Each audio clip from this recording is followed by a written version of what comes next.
Let me start by saying I wasn't trying to catch her. I wasn't snooping. I wasn't pulling some Hercule Poirot move, creeping around corners with a magnifying glass and suspicious mustache. I just forgot my damn wallet. That's it. If I hadn't left it in the laundry room the night before, maybe I'd still be living in a nice, cozy delusion, and honestly, maybe that would have been better. It was a Tuesday regular, nothing special. Tuesday I left for work around 8 like I always do. Traffic was crap. Coffee was cold then. About halfway to the office, I patted my pocket and felt nothing empty. No wallet, no ID, no cards. Not even a crumpled receipt to pretend I was responsible. So I turned around, told my assistant I'd be late and headed back home. I wasn't planning to make a thing of it. Figured I'd slip in, grab the wallet and bounce easy. I parked on the street instead of the driveway habit maybe. Or maybe something in me already knew. I don't know. Instead of using the front door, I went through the side entrance, the one that leads through the garage. Less noise, less fuss. I didn't want to wake Evelyn if she was still in one of her moods. She usually works from the kitchen in the mornings, laptop, open coffee, half-finished hair, up in that messy bun she pulls off without trying. I used to think that bun was cute, kind of sexy. Even, it was the small casual things about her that pulled me in at the start anyway. I stepped inside, shoes off, walking soft like I always do the laundry rooms. Just off the hallway, but before I could reach for the light I heard her voice. But when I stepped into the house, I heard her voice. Not the casual, "Hey babe, you're back early" voice. No, this one was tense. Whispered, nervous. I paused in the hallway. Just outside the kitchen, wallet completely forgotten she was on the phone. If he finds out we're both screwed, no. Listen, I only used his signature once, maybe twice. Everything else was clean. It was for us. You said you had it covered. I felt my stomach drop. She sounded like someone plotting a prison break, not a married woman in yoga pants talking to a friend. My first thought, she's cheating. Second, gambling. I didn't know. I didn't want to know. I just stood there frozen like an idiot. Don't panic. That's what she said. Don't panic. He's at work. I made sure he never comes home this early. Oh, the irony, I should have walked in. I should have confronted her right then and there, while her voice was still dripping guilt and nerves. But I didn't. I backed out the way I came, careful not to make a sound, slipped through the garage, out the side door, and into my car, like some thief. In my own life, I sat in the driveway for a full minute, hands on the steering wheel, trying to breathe, trying to make sense of what I just heard. My fingers were shaking. She forged my signature for us. She said whatever the hell that meant. I didn't go back to work that day. I just drove around the block, down a road I hadn't taken in months, maybe years ended, up by the lake, parked facing the water, staring out, like the ripples could spell out answers. 10 years of marriage, shared accounts, shared passwords, shared trust. She always used to say, "You're so lucky to have me." And maybe I was, but all I could think now was, what the hell did she do with my name? I didn't drive back to the office. I just kept moving like momentum could hold me together. Somehow I ended up in a church parking lot, engine still running. Not even sure how I got there. Just sitting behind the wheel, windshield fogging slightly, staring like maybe God would appear and hand me a transcript of that phone call. We'll both go to jail, and I was supposed to believe this was about what a surprise party budget gone rogue. Right? That evening I went home like nothing happened. Front door this time, keys jingling louder than usual, like I needed her to hear me coming. "Oh, there's my early bird," she called from the kitchen. Her voice was light, almost musical. I followed it, and there she was, barefoot, plating roasted chicken, all soft lighting and warm smells like a damn Norman Rockwell painting. "You must be starving." She said. "You wouldn't believe the day I had," I replied, forcing a smile so hard it hurt my jaw. "How was yours?" She leaned over and kissed my cheek. "Mellow yoga, a few emails, laundry, boring wife things." "Boring sounds pretty good these days." She smiled and poured me a glass of wine, my favorite. She usually forgets. But tonight she remembered. "How's that project on 8th Street going?" she asked, sliding into the seat across from me. I gave her half answers, chewed slow. try not to look like I was, studying her every blink later when she disappeared upstairs for her now mandatory nightly bubble bath. Candles, wine glass, book. The whole production. I grabbed my laptop and sat at the kitchen island. The faint scent of eucalyptus still hung in, the air soft and clean like it had something to hide. I started simple. Our joint account, groceries, gas, Netflix, everything looked normal, innocent.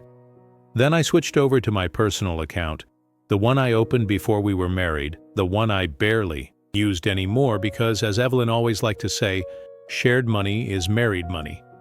That's when I saw them two transfers 15, as you, each 3 weeks apart, labeled investment transfer, Globair Holdings. I frowned. What the hell is Globair? A quick search gave me a site that looked like it hadn't been touched since 2006. Grainy logo, broken links, Laura Mipsum in the footer. Then I found something buried deep in a financial forum. Globair Holdings Offshore Wealth Protection and Seychelles Zero Tax Liability, often used in laundering and tax evasion cases. My blood went cold. I started digging open more statements, scrolled back. Further found loan applications with my name and signature forms. I never filled out payments to names I didn't recognize. Harper Smith Mills Strategic Partners 10. 00 here, 8,000 there, everything just under a threshold, just under suspicious, a whisper of a scam, nothing loud, nothing obvious, but something wrong. Something very, very wrong. Around midnight. I heard her soft footsteps on the stairs. She came down, in her robe still glowing from her bath towel wrapped around her hair like a crown. "You're still up?" she asked, feigning surprise like a seasoned actress. "Thought you'd be passed out on the couch by now, couldn't sleep?" I muttered quickly, minimizing the browser window, too much on my mind. She walked behind me, slipped her arms around my neck, chin, resting lightly on my shoulder. "Oh, poor thing, overthinking again, maybe," I said, swallowing hard. She smelled like lavender and deception. She kissed the top of my head and whispered, "Come. To bed soon, okay?" I nodded. "Yeah, just 5 more minutes." As she walked away, I didn't turn. I just watched her reflection in the microwave door, calm, carefree, untouchable. And all I could think was, "You've been busy, Evelyn."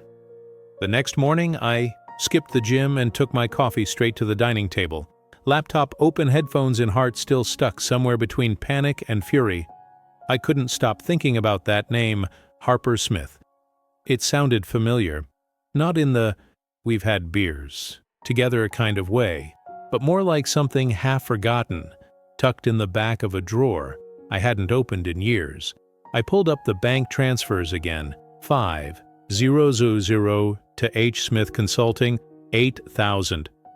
2 weeks later, then another, 3 under Strategic Services, same account, same pattern, Consulting. Really, I started searching the name. It took a while. There are a lot of Harper Smiths out there. A chiropractor, a real estate agent, a motivational speaker with teeth too white to trust. But then I found him. The LinkedIn photo hit me like a hammer. To the gut, tight smile, buzzed haircut, cheap suit, and that smug little dimple that used to piss me off even back in college. Evelyn's ex. The one she used to call a beautiful disaster. The one she said was good in bed and bad for everything else. I remembered everything she told me about him, how they ended things on ugly terms. Said he borrowed money, cheated, crashed her car while drunk, got arrested once for fraud. She painted him as a walking cautionary tale, and now he was apparently a consultant, and my wife was paying him with my name. I leaned back in my chair, watching the kitchen tilt around me, the light too sharp, the air too still. A cold, ugly feeling crawled up the back of my neck. This wasn't random. This wasn't some accidental wire to a shady firm. She was working with him, and worse, she was using me to do it later that night. I played it. Cool again. We were on the couch, some movie she picked playing in the background. A forgettable rom-com with actors that looked like Instagram filters come to life. She curled up next to me, head on my shoulder. "You've been quiet lately," she said, tracing lazy circles on my arm. "Everything okay at work?" she asked, her voice light curious, but I caught the flicker behind her eyes, just a little too focused. A beat too sharp. I smiled just thinking about some financial stuff going to meet with a guy next week. See what's going on with our accounts. She paused, then sat up slightly, tucking her hair behind her ear. Everything's fine, right? I looked at her, that flawless face, that well-practiced mask. I'll let you know once I talk to the expert, I said softly. Could be nothing, could be something.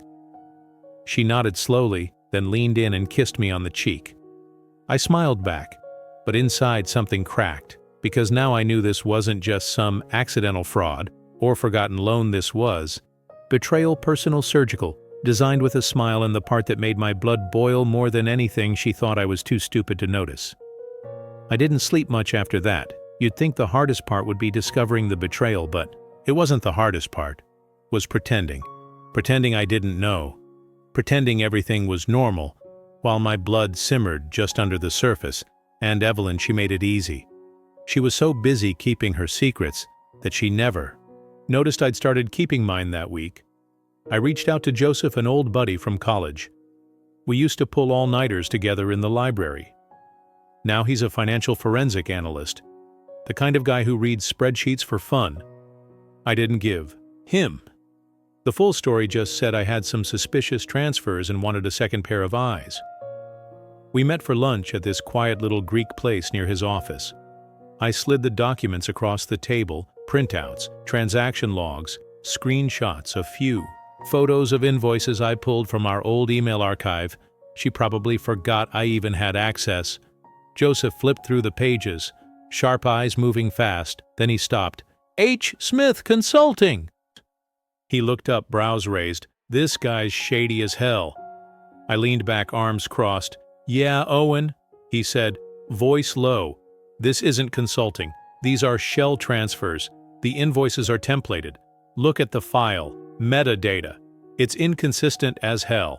Looks like someone Googled how to make an invoice and just ran with it. You said your wife authorized these? He asked. She said nothing, I replied. But the accounts are joint. My name's on half of it, and that signature on the loan form, that's not mine? Joseph leaned back, face serious. Now you need a lawyer, now save everything, screenshots, emails, phone records, anything that has a trail. I was already on it when I got home that evening. Evelyn was in the kitchen again. Candles lit. Wine poured. Billie Eilish humming softly from the speaker. It was one of those nights where she tried a little too hard to be charming, like she was compensating for something. You've been so tense lately, she said, handing me a glass of red. Thought I'd do something nice. Thanks, I said, taking a sip and giving her the warmest smile I could fake. You always know how to keep things balanced. She laughed. I tried inside. I was boiling that same night after she'd fallen asleep peacefully like someone without a care in the world. I moved quietly through the hallway and into her home office. The bookshelf near her desk had a perfect little nook behind the bottom row. I installed a discreet audio recorder, synced it to my phone. Tiny silent motion activated. I knew it was risky. I also knew it was necessary. 2 days later, while I was at work, my phone buzzed a live feed notification. I slipped my earbuds in, ducked into a supply closet, and hit play. Evelyn's voice, sharp, focused, low enough that I had to lean in. No. Listen. He's been quiet. I think he bought it. Just act normal until we finalize the shift. Harper, I knew that name now, and I could practically hear the panic in his voice, even though he wasn't mic'd. Harper. Stop panicking. If we move at all this week, it's clean. The lawyer said he can't trace Gloyer if we play it right. Gloyer, a shell account. Joseph had flagged it in one of the deeper transfers. Harper. I don't trust him. What if he finds out? Then Evelyn's voice again, lower now. Clipped. If he finds out, we'll both go down, so stay smart there. It was if he finds out. She had no idea. I wasn't just finding out. I was already 10 steps ahead and counting. Friday night, I told her I'd make dinner. She blinked in surprise.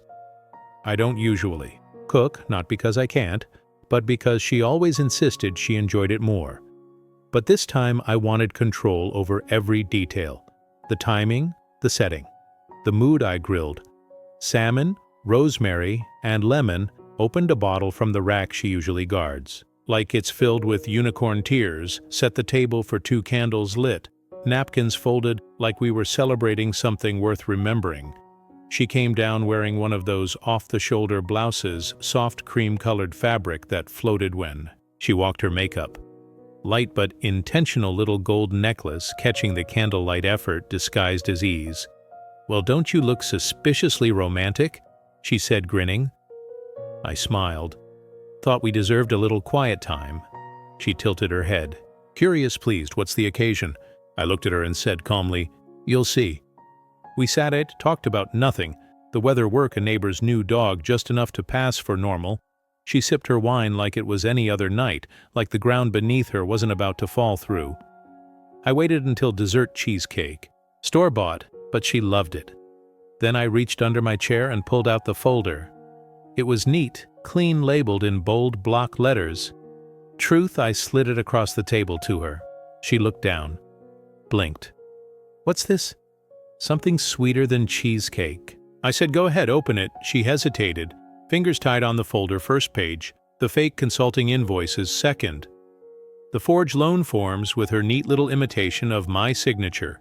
Third, screenshots of the emails, the transfers, the alias accounts. And last, on top of it all, clipped with a black binder clip, a printed transcript, "If he finds out, we'll both go down." I watched her eyes move page by page. Her face dropped like someone had cut the strings. Color-drained shoulders stiffened. "Owen," she whispered. I leaned forward. Calm, dead calm. "You wanted me to stay in the dark. Thought I wouldn't ask questions, that I'd keep eating your dinners and paying your bills while you funneled money to your ex-boyfriend under my name." Here, her eyes darted down to the folder, then up to me, wide, desperate. "Wait, it's not what you think." "No." I tilted my head slightly. "What I think is that you committed bank fraud, that you laundered money through offshore accounts, that you used me as the face, and Harper, the guy who nearly totaled your car and used to borrow rent money from your parents, is your business partner." Now, she stood so fast her chair screeched against the floor. "Owen, let's just talk. Please, we can fix this." I didn't move. "You already talked Evelyn with him on a call you thought no one heard." I stared her down. "Don't bother lying now. I have the whole thing recorded." She stared at me, frozen. Her mouth opened, then shut, then opened again. "You recorded me." "Oh!" "Don't look so offended," I said, rising from my chair. "You committed crimes. I live in a 2-party consent state. And guess what? You consented. The moment you left your phone on speaker in our house." Tears started to swell in her eyes. Not the soft kind, the shaky, about to break, kinda cocktail of fear and disbelief. "Please," she whispered, "don't go to the police. We can handle this privately. I'll fix it. I'll return everything." I walked around the table, picked up the folder too late. Her voice trembled. "What do you mean?" "I already handed copies to my lawyer.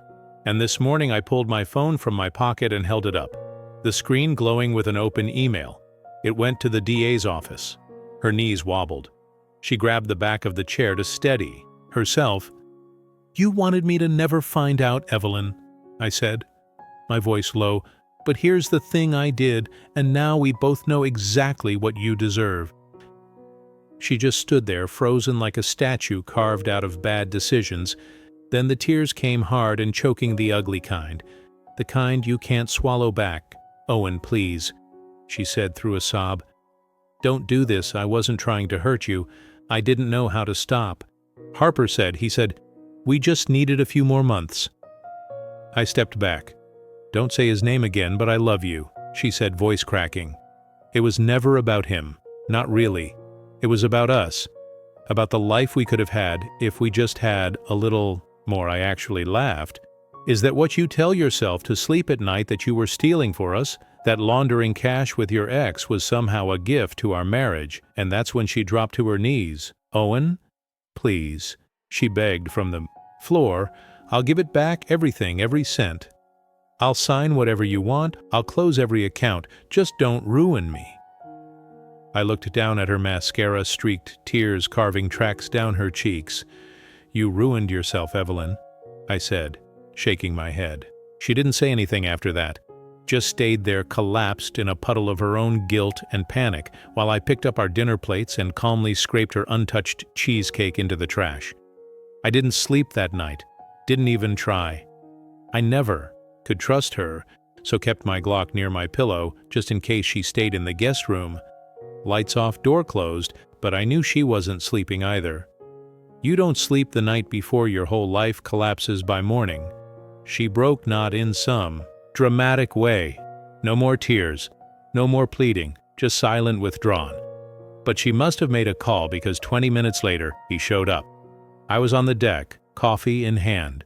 Staring at the overgrown lawn I no longer cared to mow when the dark blue Mercedes pulled up to the curb. I didn't even have to see his face. I felt it. Harper, he stepped out like he was walking into a startup pitch. Casual blazer, perfectly timed smirk. Fake calm. Forced. Smile. He spotted me, raised both hands like we were frat brothers, meeting by chance on a golf course. Oh, and man, look, can we talk? I didn't move, just took another sip of coffee. Funny, I said. I've got a lawyer who really wants to talk to you. He chuckled thin and awkward, like laughter could smooth this over. Stepping closer, hands slightly raised like I was a wild animal. He didn't want to spook. Listen, I know how this looks all right. It got out of hand, Evelyn told me. You found out, and I swear we were going to fix it. The money's still there, most of it. We can wire it all back. Just don't go nuclear, man.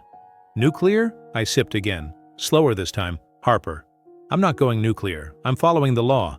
You know that thing. You and Evelyn decided doesn't apply to you. He perched on the deck railing like he owned the place. Like we were equals. Like I wasn't the guy. He'd built his little empire on top of you. Don't need to blow this up. He said, nobody has to go to jail. We put everything back. Dissolve the accounts, you walk away. Clean. Everyone wins. I set the mug down gently on the table. Everyone wins, I echoed. He nodded like a dog waiting for a treat. You think I'm trying to win Harper? He hesitated. I leaned forward slowly, voice low. This isn't a game. You used me. You forged my name. Opened dead in my identity and funded your little island. Scam with my life.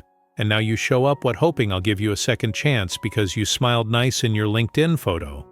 He opened his mouth, but I raised a hand. Don't answer that. You had your chance to do the right thing. You chose. Evelyn. She chose you, and now I've chosen me. His tone shifted tight, urgent, clinging to the edge. We'll return it, all of it. I stood up slow and certain. I hope you do. I said it'll look better in court. His jaw clenched, but he didn't say another word. No apology. No handshake. No goodbye. He got in that shiny Mercedes, slammed the door harder than necessary, and peeled off like a teenager caught sneaking out past curfew from the corner of my eye. I saw the upstairs curtain shift, Evelyn watching. I didn't look. Up, let them squirm, let them stew in their own mess. They still thought this was negotiable by Monday.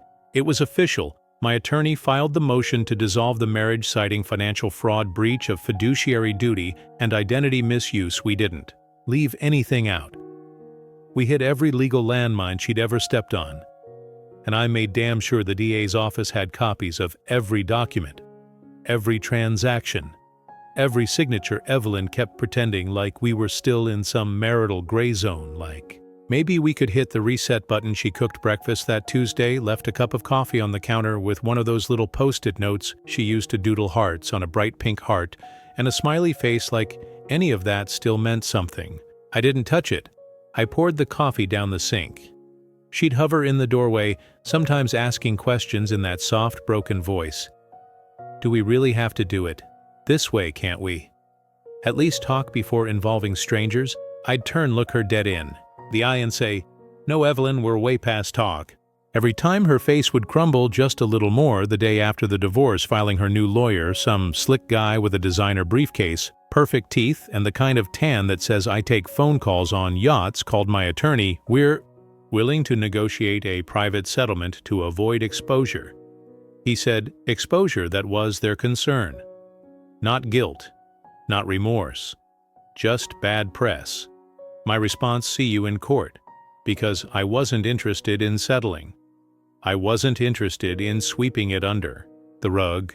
I wanted the truth. I wanted every dollar traced, every forged signature exposed, every lie documented, public and permanent. The next few weeks were hell subpoenas, depositions, financial audits. My accountant found things that made her whistle. Low and slow, Evelyn sat through hours of recorded statements, hours of her own voice, admitting to forgery fraud and laundering money through offshore accounts. I didn't say a word when I watched the transcripts. I didn't have to. She buried herself. At one point, I was called in to meet with a federal financial crimes investigator guy in his late 50s, gray at the temples. Sharp eyes that didn't miss much, he looked at the stack of evidence on the table and flipped through it slowly. Most people don't catch this in time. He said, "You're lucky." I gave a dry laugh. I don't feel lucky, but I did feel something close to free. And Harper, that coward, tried to ghost the process, locked numbers, missed court dates, fake addresses. It was amateur hour, but once the threat of a federal arrest warrant hit his inbox, he magically reappeared, suit 2 sizes too tight, smile 2 shades too fake, dragging along a lawyer who looked like she regretted taking the case. 5 minutes in, and Evelyn, she showed up to mediation looking like someone out of a sad perfume commercial, pale, fragile, dressed in muted tones, hair pulled back like she thought modesty could rewrite the facts. She was shaking, couldn't meet my eyes. There was no hiding from what she'd done. We finished the session in silence. Lawyers gathered their things. The room emptied out. And then, as we stepped out of the courtroom that day, she tried one last Hail Mary Owen. She called after me. Voice trembling. I paused at the door, feeling her eyes on my back, then slowly turned to face her. Her hands were twisted together, a look of desperation on her face. If I told you I was sorry, truly sorry, would it matter? I took a breath, calm but steady, and met her gaze. No, I said flatly, because you're not sorry for what you did. You're sorry. I found out she didn't move. She couldn't. That door had closed, and this time it was locked from my side. I didn't give her the satisfaction of watching her crumble. I just turned away and walked out of the room, leaving her standing there alone with her lies. 3 months later, I stood on the back deck of a new house, smaller, quieter, but mine. No more shared closets, no more shared lies. Just me, a mug of black coffee, and a view of pine trees instead of courthouse parking lots. The divorce was finalized. The judge wasn't swayed by Evelyn's crocodile tears or her creative accounting. She had no sympathy for her. Half of her assets were frozen. The rest went straight to paying off the damage she and Harper had caused under my name. She'd barely avoided prison. Her lawyer pushed for a plea deal, and she took it: community service probation fines that would drain her for the next 10 years. But the felony that would follow her everywhere. She could hide from it for a while, but it would always be there, creeping into every job interview, every application. Harper, not so lucky. Turns out this wasn't his first time dancing with fraud. With my evidence and his prior conviction, the prosecution tore him apart. He took a deal, too, but it didn't save him from the consequences. He was spending real time behind bars. Now maybe there he'd finally learn what accountability meant, though I wouldn't bet on it. As for Evelyn, she tried reaching out after everything. A letter showed up in my mailbox, no return address, but I recognized her handwriting. Flowery, full of guilt, like she was trying to make up for something she'd never really owned. She said she woke up too late. She said she'd lost her way. She said she hoped one day I'd remember the good times, not just the betrayal. I read it once, then crumpled the paper, lighting it on fire. I dropped the ashes into the sink without a second thought. Closure doesn't come from them. It comes when you finally stop needing anything from them. not an apology, not revenge, not even answers. I've rebuilt my businesses stronger, more secure, hired new accountants, built better walls around my finances and my heart. I started running again, felt my legs carry me through the mornings. I started sleeping better, laughing sometimes just because I can. And every now and then someone asks if I miss her. I don't. I miss the version of her.